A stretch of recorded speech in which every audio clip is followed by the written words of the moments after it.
Okay, so Loki, we got to talk about it. Yo, first off, welcome. This is your boy Iron Kage, and we got to talk about the show Loki. Episode 1 dropped today, and what is today's date? Today's date is June 9th. I was waiting for it to drop last night at midnight, but then realized that it drops at 3 a.m. because it's Eastern. So, I waited till now, a little bit the next day. I had to go to sleep. I was tired last night. But anyway, watching Loki, first off, I gotta say, episode 1, 10 out of 10. I didn't know what to expect, although I knew what to expect. But I didn't expect it to be that good. I have a list of things that I want to talk about, and I don't even know where to start. One thing I want to talk about actually is the DB Cooper situation. I love how they used the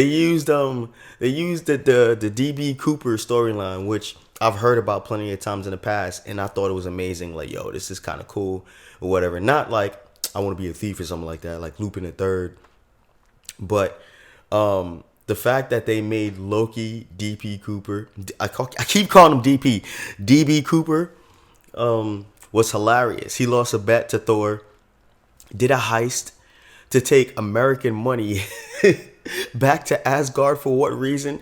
Like he can spend it? No, he can't spend it in Asgard, but it was just a bet. It didn't mean anything. He lost all the money. It was hilarious.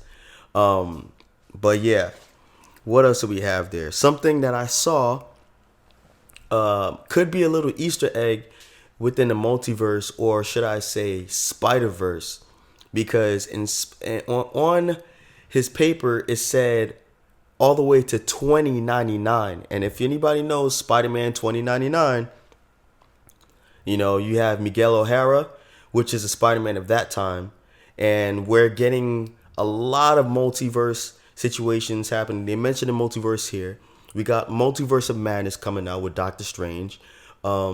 We have Wanda pretty much learning about the multiverse and possibly going to be searching for her kids there.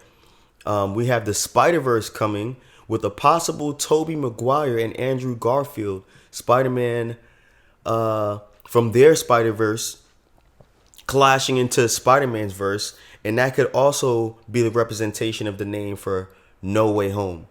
Talking about not Spider-Man himself from my Spider-Verse, but those Spider-Men.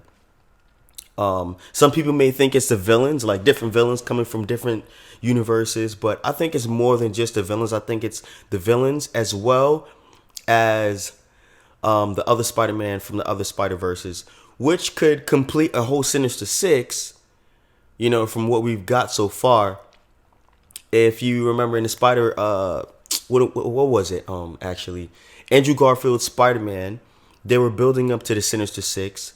If you know that Sony is kind of gearing up towards a whole Sinister Six, as well as a Venomverse or something like that with Tom Hardy. So we may get a possible Miguel O'Hara. We don't know. I could see them making Andrew Garfield Miguel O'Hara and making Tobey Maguire Ben Parker or Benjamin Parker or one of the clones or something like that. Or I don't know.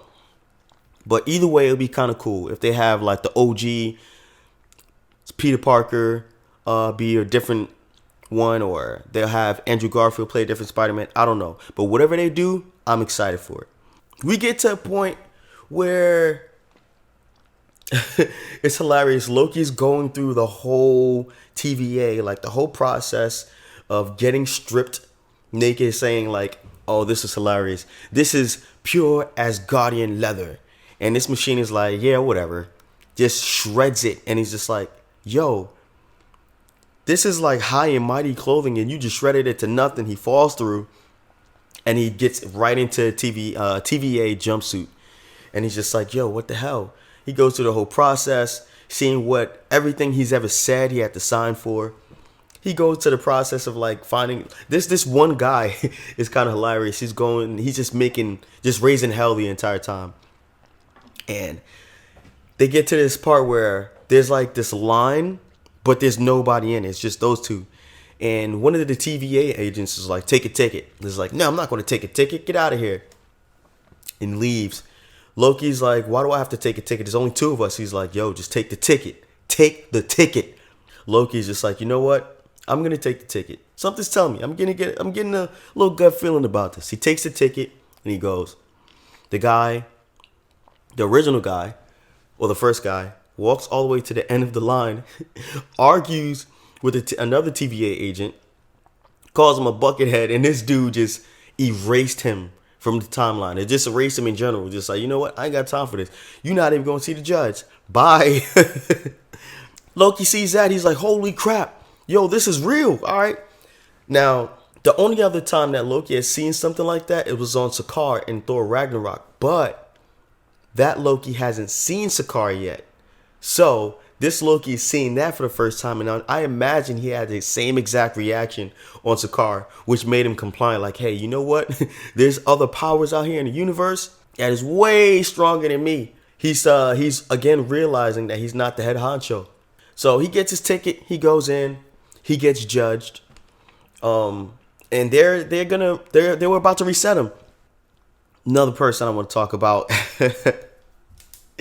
is Hunter B-15. Yo, Hunter B-15 is a beast. Like, she straight up, like, when she first caught Loki, when he used the Tesseract and he went to Mongolia, and they first meet, and Loki is just like, man, who the hell are you? He goes to do something. She hits him in the face. And you see his lips just moving. She's like, you're moving like 1/16th of a second. Moving that slow, but still feeling all of the pain for that long in real time. That's crazy. And then she slaps a little collar on him and brings him along. But she's a beast. They had a little fight scene later on. It was pretty cool. I want to get to Owen Wilson. Owen Wilson, in my opinion, is amazing. He's amazing as an actor. I've watched a lot of his movies back in the past when he was like really, really dominating with his brother.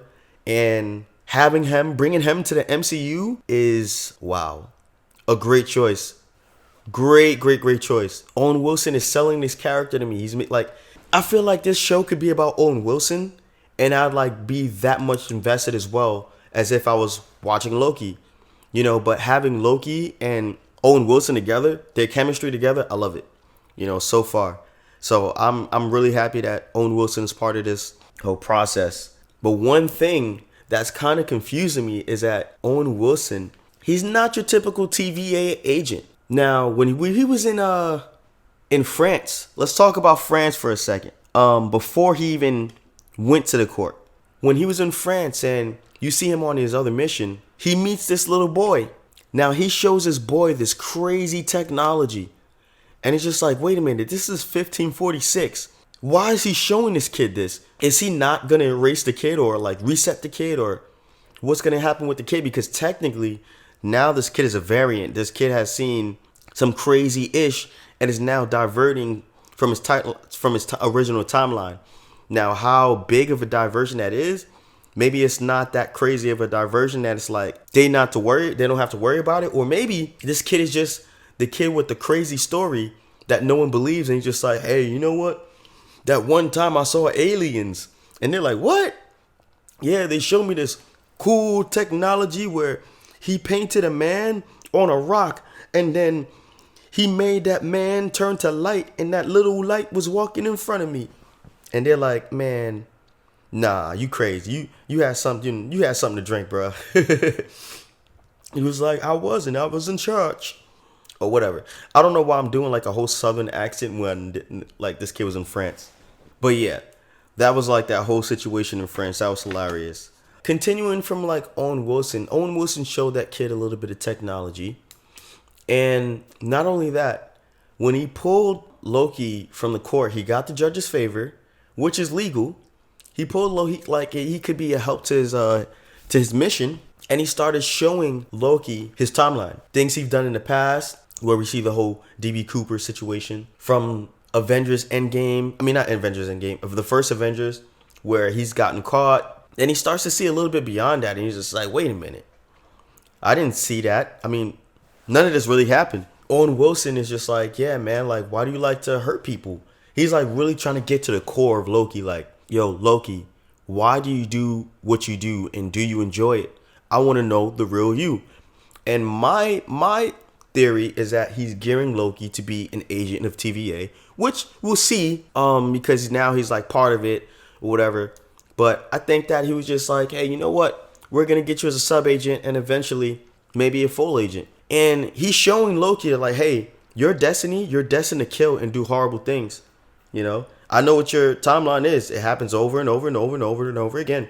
That's what it is. So he sees Loki's destined to kill, or Loki sees he's destined to kill. And then he sees the death of his mother, which was real sad. And he's like, yo, what? No. And Owen Wilson's character is like, yeah, bro, you sent them to kill your mom. You did that. You hurt all these people in Midgard. You liberated somebody's eye. You sent the Dark Elves to kill your mom. And he's just like, nah. Like, he starts bugging out. He somehow escapes. He's like, man, you know what? Well, first off, they were interrupted by Hunter B-15 because she feels that, hey, he should be reset already. Like, what are you doing? You're wasting your time. This is a variant. While that happens, Loki swipes his little collar thing and he disappears. He does his thing. He does a Loki thing. He's a god of mischief. He knows how to get out of stuff. So he figured that out. He goes, he fights Hunter B-15, and it's hilarious because she got like her licks in, then he got his licks in. He slicked the camera, the collar around her neck, and he tortured her. Like that was literal torture. To be put in that time loop over and over and over again, and he was scrubbing through it. He was enjoying it. Now this is the Loki from 2012. He literally, maybe an hour or two ago, was blowing up New York. In his legit timeline, he was literally just blowing up New York and fighting the Avengers. So he literally just did all that stuff. He wants to torture people. He doesn't care. But now he's kind of tripping because he's like, the future me is going to get my mom killed. So the funny part is he sees his old buddy. He hunts him down and he's like, yo, do this to me or I'm going to gut you like a fish. It's weird that this guy doesn't know what a fish is. It was like a little bit of comedic humor, but it was good. I enjoyed it. It was hilarious. But the crazy part, what I want to get to, is that Loki realizes he sees, well, his original plan was to get the Tesseract back. He gets the Tesseract back, and when he opens the drawer, he sees a bunch of Infinity Stones. And he's like, you have Infinity Stones? And he's just like, yeah, we got a bunch of those around here. A lot of the guys use them as paperweights. Infinity Stones are useless in TVA. They're paperweights. That's how powerful the time variant authority is. Infinity Stones are paperweights. And Loki realizes that, and he's like, yo, is this real power? He starts to look at the timeline and seeing everything, and he pieces out. He's like, you know what? I want to see the rest of the timeline because now I'm starting to believe. He goes back to that room.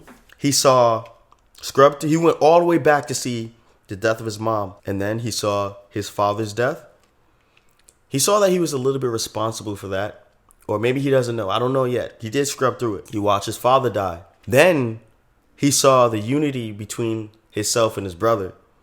And he smiled at that. He was like, hey, you know what? With him seeing all this stuff, Loki's changing. So by the time we got to Ragnarok, and by the time we got to Infinity War, Loki was a little bit more lighthearted. He wasn't like the Loki, super vindictive, I'm going to kill you. He was still tricky, but from Sakaar, he fought to get his way out. And then from Infinity War, I mean, he got his neck snapped because he decided to finally be his brother's brother. But he scrubbed and he saw his death. He saw his end. And he saw the end of his own timeline. He's just like, yo. Now with him seeing all that, there's no way he's going to make the same decisions, right? So if they send him back to that particular time where he gets arrested, he's not going to make the same decisions. He doesn't want to die. He's like, no, hell no. Like, I'm just destined to lose over and over and over again. Destined to hurt people over and over and over again. And I fail. I get killed by Thanos. Man, he just made a deal with Thanos.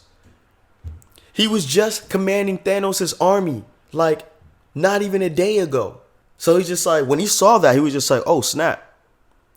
Thanos kills me, end of file, boom. And he's just like sitting there like, yo, I can't do nothing. I can't get out of here. I can't escape. It's over. Even if I escape, where do I go to? Time variants are going to hunt me down. So he just sits there like, man, I give up. Owen Wilson comes in. It's like, yo, what's up, man? What's popping? Loki realizes, I can't even go back to my own timeline, can I? And he's just like, nah, bruh. He looks at the Tesseract. He's like, you try using that? Loki's like, this made me laugh a little bit. He's like, oh yeah, several times. Infinity Stones are useless here. It's crazy. But it was amazing. Overall, 10 out of 10. I can't wait for the second episode.